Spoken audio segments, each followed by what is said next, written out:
Estamos seguindo, então, nossa série Discípulos. Vai ser uma série muito abençoada para a glória de Deus.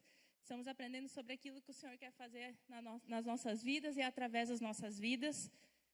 A gente fica pensando se o Senhor Jesus, com os 12 discípulos, conseguiu fazer essa obra tão linda que se estende até hoje, o que o Senhor pode fazer através de uma igreja, tantas pessoas aqui comprometidas, também se tornando discípulos assim, comprometidos com o Senhor e vivendo o chamado dele. Então esse é o nosso desejo, através dessa série, aprender mais o que o Senhor requer de nós. Semana passada tivemos a primeira palavra da série, onde nós falamos sobre o chamado do discípulo, quando Deus, Jesus, vem e nos chama para fazermos parte, então, para seguir a Ele. E hoje eu quero compartilhar com vocês uma palavra que tem como título o custo de ser discípulo.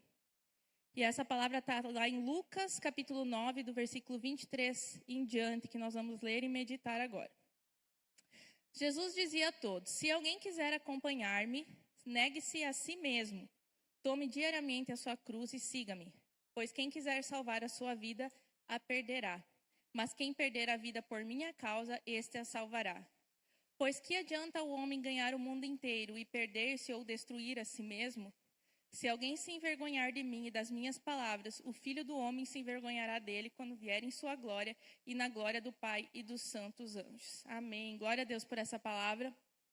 Nós vamos nos dedicar mais ao primeiro versículo, onde Jesus fala ali bem claramente com os seus discípulos o custo que seria seguir a ele e ser um discípulo de Cristo.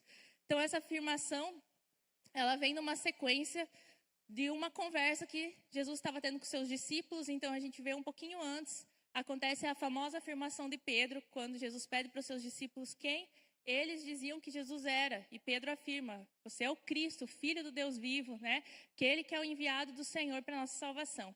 E então Pedro faz essa afirmação divina, declara Jesus como Messias, e Jesus chama ele de bem-aventurado, que era uma afirmação que não vinha dele, mas do Senhor. Deus tinha inspirado ele para essa afirmação. Então Jesus começa, a partir desse momento, a falar sobre os sofrimentos que ele teria de passar. A cruz que ele teria que enfrentar, o sofrimento, ser morto e ressuscitar ao terceiro dia. E a partir desse momento que Jesus está trazendo aos seus discípulos a missão dele, o que ele veio a fazer, parece que para Pedro aquele elogio que ele recebeu, quem sabe, subiu um pouco a cabeça de Pedro. Porque ainda mesmo uns minutos antes, Pedro estava lá declarando que Jesus era o Messias. E nesse momento, quando Jesus começa a falar das dificuldades que teria, do sofrimento, Pedro, a Bíblia fala que Pedro chama Jesus para o lado. Olha só, Pedro chamando Jesus para o lado, chama Jesus para o lado e passa a repreender Jesus. Em uma tradução bíblica diz que Pedro falou: mestre, tenha compaixão de si mesmo. Isso não vai acontecer.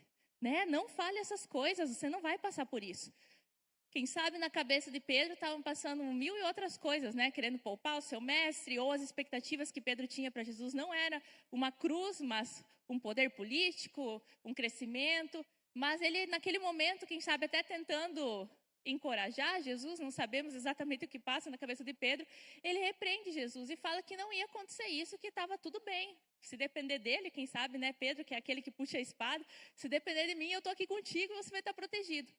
E imediatamente Jesus, nesse momento, chama ele de Satanás. Pensa só você ser chamado de Satanás quando fala uma coisa errada. Jesus olha para Pedro e fala assim: Satanás, afasta-se de mim, porque você só pensa nas coisas da terra e não pensa nas coisas do céu. Você só entende as coisas dos homens e não entende as coisas de Deus.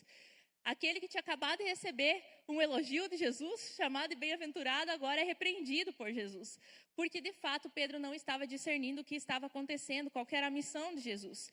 E Pedro tenta, então, desejar um caminho mais confortável, um caminho mais tranquilo para Cristo, mas não é assim que Jesus estava tentando ensinar. E Jesus sempre tinha essa explicação, ele sempre tinha esse cuidado para poder falar tanto para os discípulos como para a multidão que o caminho que ele estava propondo não era um caminho de conforto, um caminho de sucesso medido pelas questões do mundo, mas era um caminho totalmente diferente. Então Jesus sempre tinha esse cuidado ao chamar as pessoas para o seu discipulado, para se tornarem discípulas dele. E Jesus insiste nisso, não porque Jesus não queria que as multidões o seguissem, que não tivesse pessoas com ele, mas para que de fato as pessoas compreendessem o custo que era seguir o seu mestre.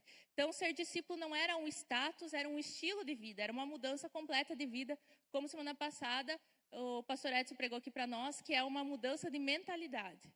Você vai deixar uma maneira de viver para passar a viver uma outra maneira, um outro estilo de vida determinado por Jesus. Então, hoje nós vamos destacar o custo de ser discípulo de Jesus através de 3 atitudes que Jesus estabeleceu aqui nessa fala dele, quando ele diz ali no primeiro versículo, no versículo 23, se alguém quiser acompanhar-me ou ser meu discípulo, negue-se a si mesmo, tome diariamente a sua cruz e siga-me. Então, nós vamos falar sobre essas 3 atitudes, se você pode completar na sua guia o primeiro ponto. Primeiro é negar-se a si mesmo. Negar-se a si mesmo.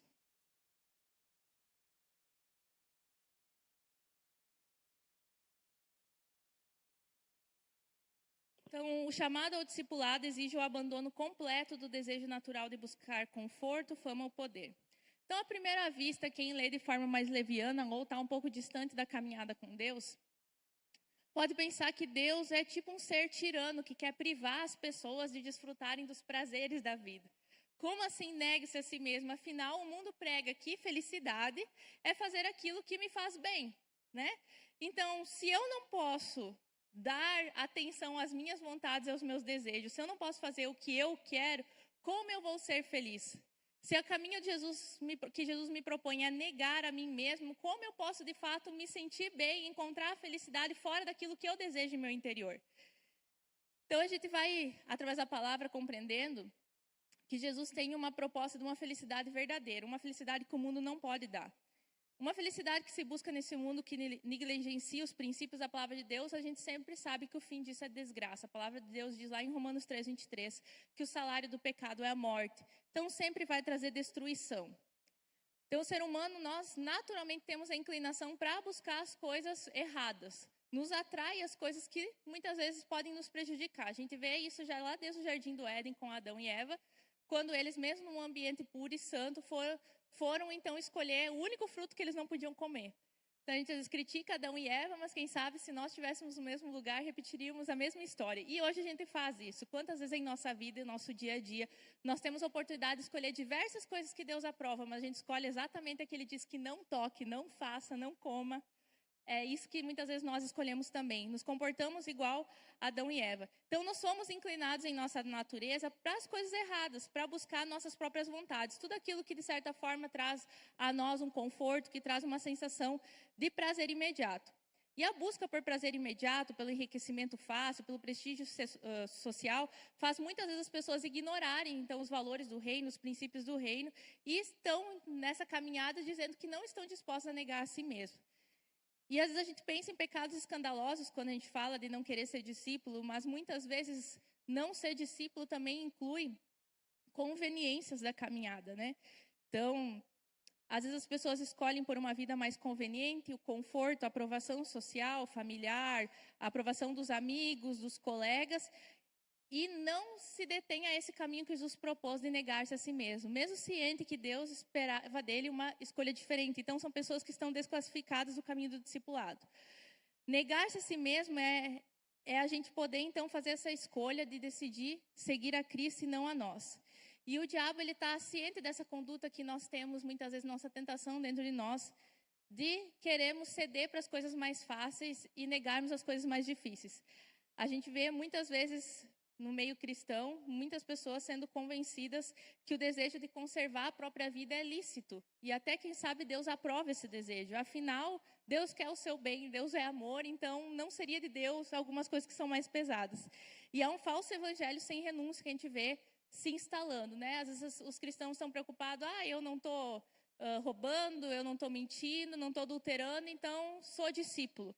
Só que muitas vezes o discipulado, ele vai muito mais profundo. Às vezes tem pessoas que nós somos tentados a isso, a vestir uma capa de crente, a ceder a conveniências e em pequenas coisas negar a nossa fé, negar a Cristo e dizer sim para nós mesmos. Então, hoje nós vemos esse falso evangelho, muitas vezes sem renúncia, porque você vai encontrar ele, sempre vai ter alguém para falar para você que existe um caminho sem dor, né? E não é o caminho proposto por Deus. E a gente chama isso de evangelho barato, é um evangelho que não custa igual ao evangelho de Jesus. E quem não gosta de coisa barata, né? Sempre tem alguém que está negociando uma promoção, um precinho mais barato, pichinchando. E muitas vezes as pessoas querem pichinchar com Deus, querem o mais barato, o mais promocional. Não tem uma cruz mais baratinha para eu comprar, com menos peso, que não me exija tanto. Às vezes querem negociar até com Deus. Deus, isso aqui o Senhor deixa eu fazer e aquilo lá eu mudo, mas isso aqui não. Então a busca, muitas vezes nós temos a busca por um evangelho mais fácil, que deixa a gente de bem com a nossa própria consciência. A gente quer conviver com a nossa consciência. A gente não quer se sentir mal com o evangelho à nossa volta. A gente quer ser declarado cristão. Só que a gente sabe que esse atributo, essa identidade de ser cristão, ele tem um peso que vai além de muitas vezes atitudes grandiosas. Ele também está inserido nas coisas pequenas. Então a gente vê muitas vezes as pessoas, e eu incluo, todos nós somos tentados a isso, a buscar um Deus que é o Deus que faz ela se sentir bem com ela mesma. Então, na verdade, o Deus dela não é o Deus nosso Senhor, mas é o Deus eu, né? Então, se eu me sinto bem, então Deus está bem. Porque o Deus dela está bem. Então, o Deus dela é quem? É ela. Ela serve a si mesma, não ao nosso Deus, ao nosso Senhor Jesus Cristo. Então, se ela se sente bem, logo com isso, está tudo bem. A minha consciência não pesa e está tudo certo. E a gente vê que quando Jesus fala de negar a si mesmo, não é um preço tão barato de se viver. E a gente repara muitas vezes que uma coisa que a gente tem falado bastante, conversado sobre isso, é que as pessoas muitas vezes buscam uma igreja que faça elas se sentirem crentes e não a serem crentes. Eu quero uma igreja que me faça me sentir uma pessoa cristã. Eu quero entrar num lugar onde eu me sinta bem e confortável do modo que eu estou. Quero que o simples fato de eu ir à igreja domingo já me classifique eu como um cristão assim exemplar. Afinal, olha só, aquele fulano, aquela fulana vão na igreja todo domingo. Que cristão ele é? Ele é cristão, ele vai na igreja. Então, muitas vezes as pessoas são tentadas a buscar um lugar que deixe elas confortáveis. Elas querem poder ir ao culto e sentir que está tudo bem com elas. Elas querem dizer o que é bom, o que não é, conforme elas sintam aquilo dentro de si mesmas. É o que a gente vê cada vez mais, você se tornar o seu Deus.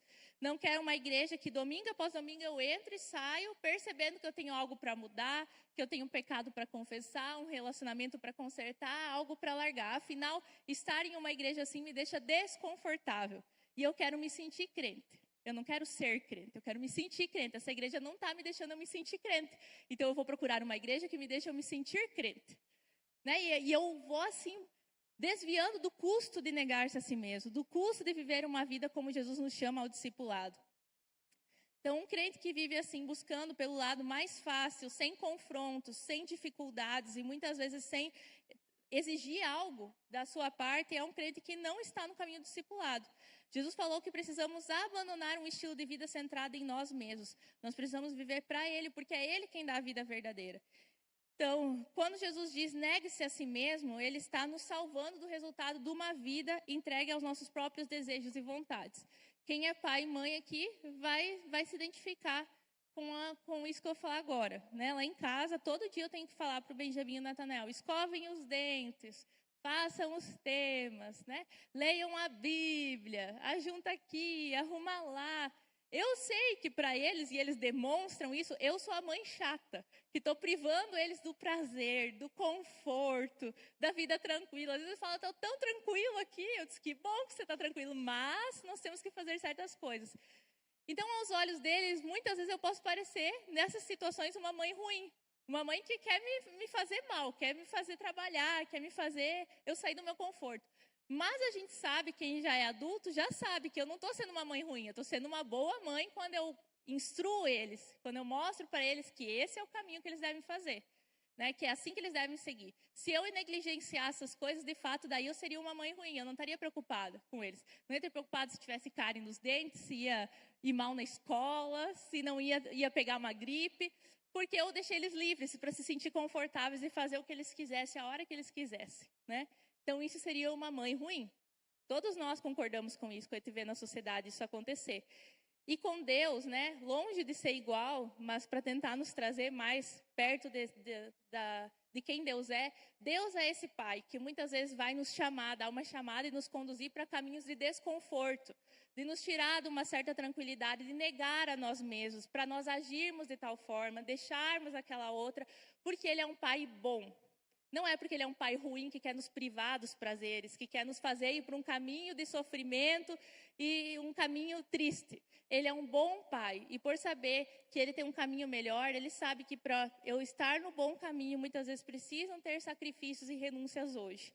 Eu preciso encarar isso. Então, duas verdades para nós lembrarmos desse ponto é que Deus é bom e por isso ele manda que eu negue a mim mesmo. Então, Deus não é mau quando ele pede para a gente se negar, ele está sendo um bom pai. É o cuidado que ele tem sobre nós. Ele sabe que nós somos falhos e que se nós nos entregarmos aos nossos desejos e vontades, o resultado não vai ser bom. Então, ele sabe que ele precisa nos guiar. Negue-se a si mesmo. E a outra verdade para nós lembrarmos é que eu sou inclinado ao pecado. Por isso, não é bom que eu diga sim para eu mesmo o tempo todo, né? Escolha ouvir as minhas próprias vontades. O ponto 2 que Jesus fala aqui é que nós temos que tomar a sua cruz diariamente.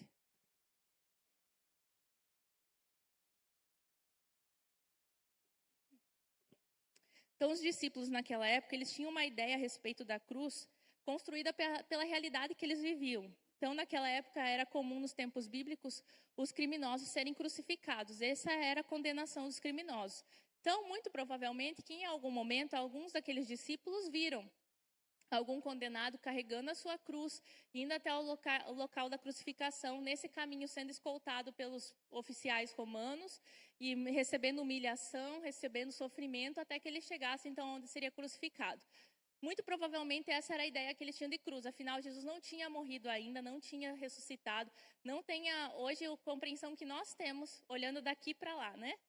Então, para eles, poderia ter vários significados isso, né? Primeiro, nós vemos como Pedro dizendo, não, isso não vai acontecer, afinal o Senhor não é um criminoso, o Senhor é bom, o Senhor cura as pessoas, se transforma, quem sabe Pedro pensou nisso, né?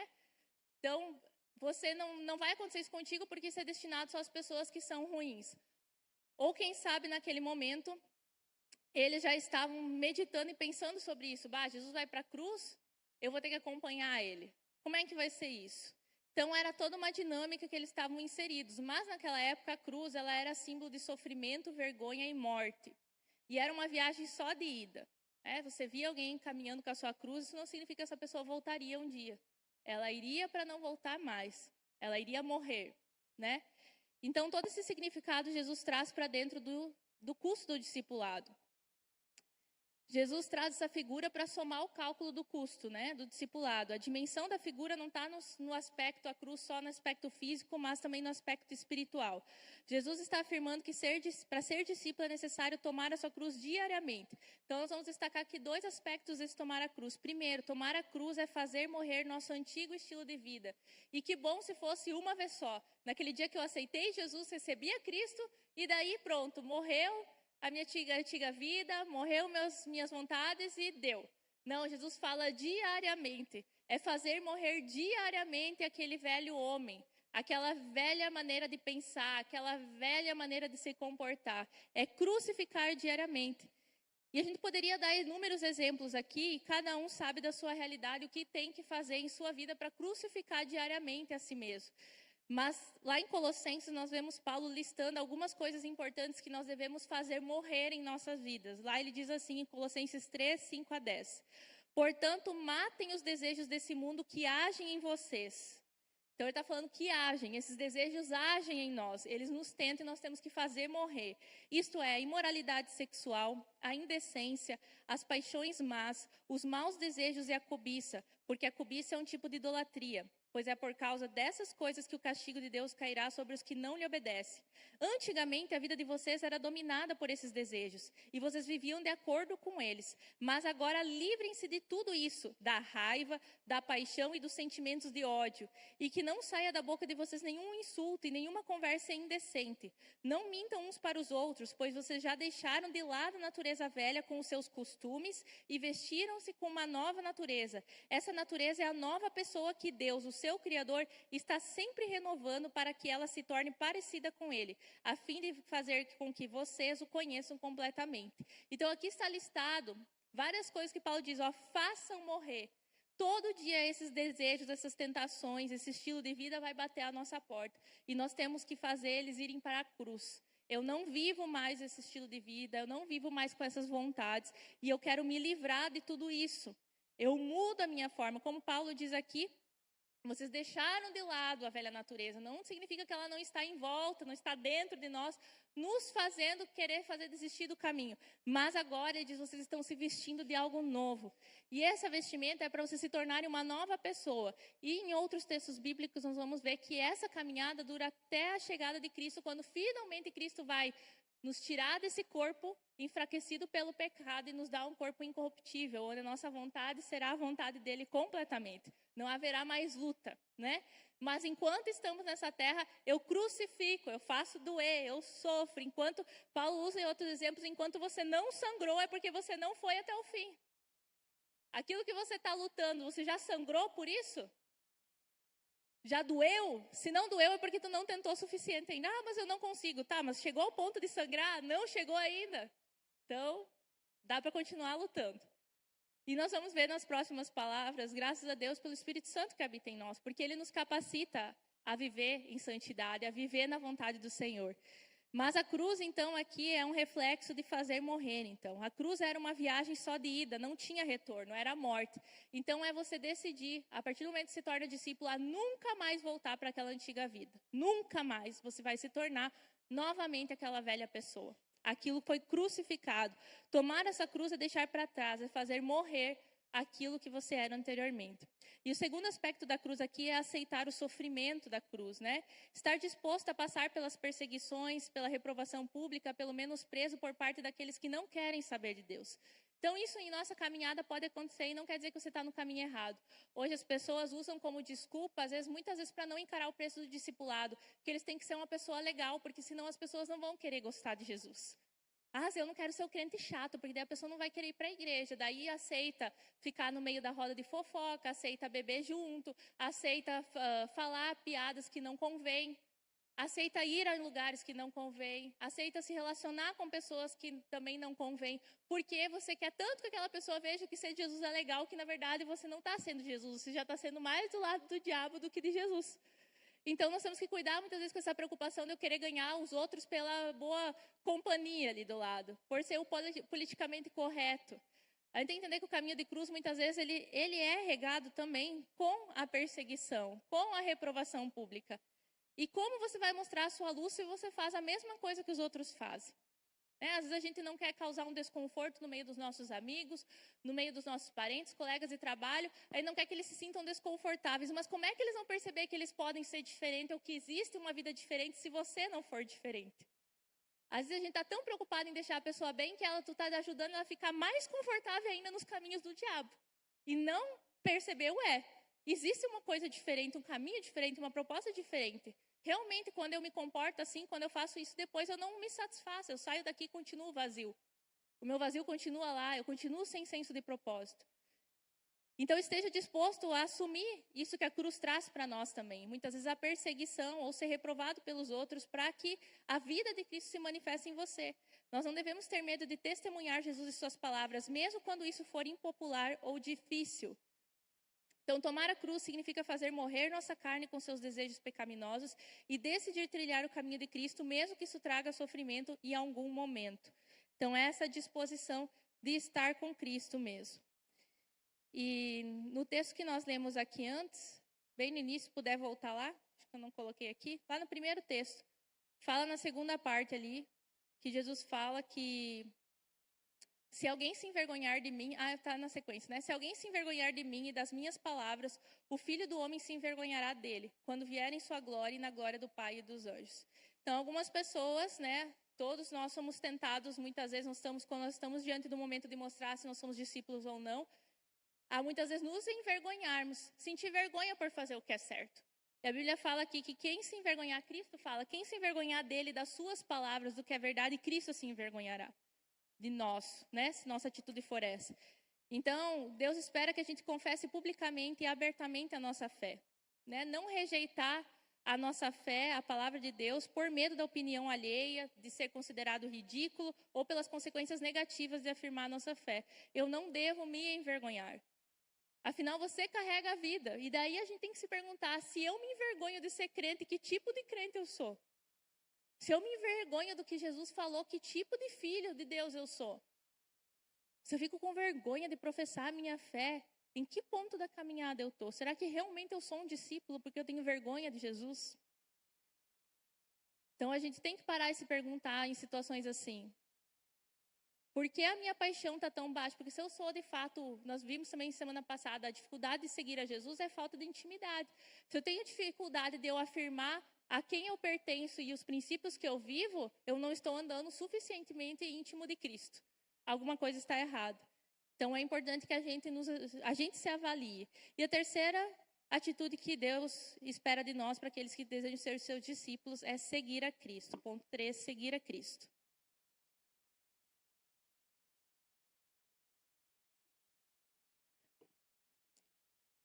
Então, a última coisa que nós temos aqui citada, e nós poderíamos explorar muito esse aspecto do que é o negar a si mesmo, o que é tomar a cruz, mas nós vamos explorar nas outras palavras também, né?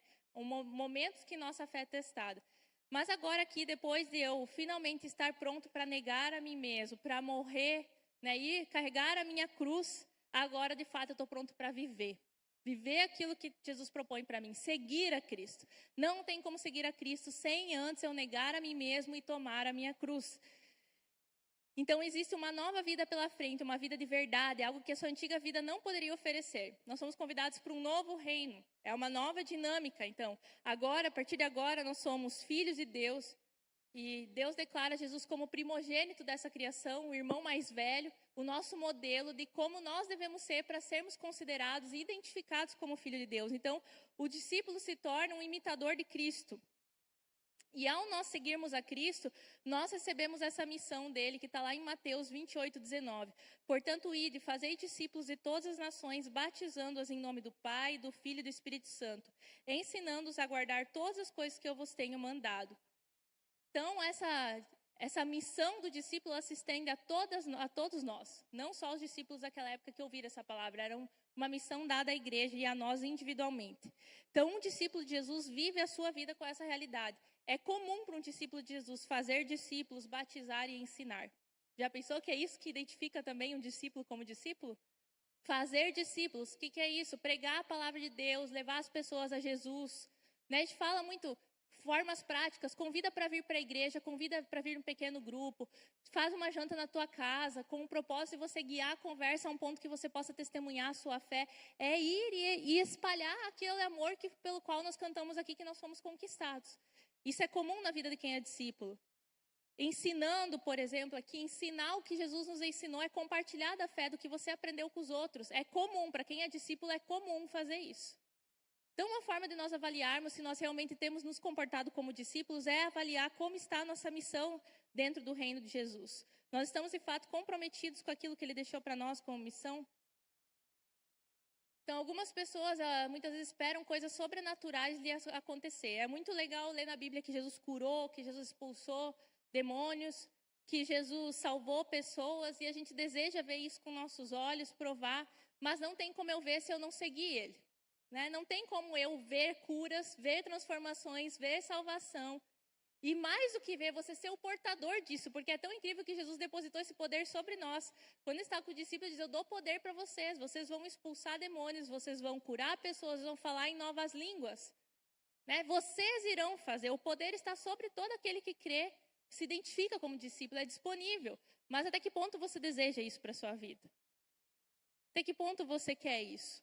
Né? Então, se eu quero esse sobrenatural, eu preciso me envolver nesse ambiente sobrenatural, eu preciso escolher ser um discípulo, para que eu possa experimentar toda essa verdade, toda essa paixão, toda essa felicidade que há dentro do reino. Então, algumas pessoas pensam, seguir a Jesus vai ser muito difícil, vai ser triste, a vida lá fora é mais feliz. Se te parece a vida lá fora mais feliz, é porque você ainda não está vivendo a vida com Jesus como deve ser. É impossível quem se tornou discípulo de Jesus, que experimenta a realidade da nova natureza em Cristo, do reino de Deus, esse ambiente, essa atmosfera de ser igreja, de viver com uma missão, é impossível que você olhe para a tua velha vida e diga que saudade de lá. Você não quer nunca mais voltar para aquilo lá. Aquilo era a perdição. Aquilo era um lugar que te levava para o inferno, para qualquer tipo de vergonha, para qualquer tipo de humilhação, para o peso da culpa, da condenação. E se por algum motivo, em algum momento da sua vida, você sente saudades do que você fazia antes, é porque você ainda não se posicionou como discípulo. E eu vou te dizer, é pior estar nessa situação muitas vezes do que estar lá fora. É pior você estar dentro da igreja, aparentemente servindo Jesus, mas não dedicado de fato, porque daí a vida é triste mesmo. A tua consciência sempre pesando, porque você não está fazendo tudo para Jesus, e ao mesmo tempo saudade daquilo que você um dia viveu com o diabo, porque você ainda não experimentou o poder do Espírito sobre a tua vida, a transformação que Deus tem para dar, a realidade espiritual que há em alguém que crê em Jesus, né? Então, quando Jesus nos convida, não nos convida para uma vida que vai ser fácil, porque nós estamos num ambiente que a Bíblia fala que jaz o maligno, né? Nós estamos num ambiente que vai na contramão dos princípios espirituais, por isso que não é fácil. Não porque o reino não é bom, não porque Jesus não é maravilhoso, não porque o amor de Cristo não nos preenche, a paz dele não vem, a alegria não nos completa, muito pelo contrário. Isso é presente e constante na nossa vida. Ela é difícil porque nós estamos na contramão, né? Então a gente tem que lutar para poder continuar experimentando isso e para não perder isso que está dentro de nós. Eu faço tudo, eu pego a minha cruz, eu vou na contramão, mas eu não perco a alegria que Jesus depositou dentro de mim. Eu não perco a certeza do céu, eu não perco as promessas de Jesus, eu não perco aquilo que Ele fez por mim. Então a vida que Deus tem para nos propor como discípulo é negar-se, morrer e seguir. E quando eu adoto essas 3 posturas na minha vida, eu começo a experimentar a dinâmica do que é ser um discípulo de Jesus.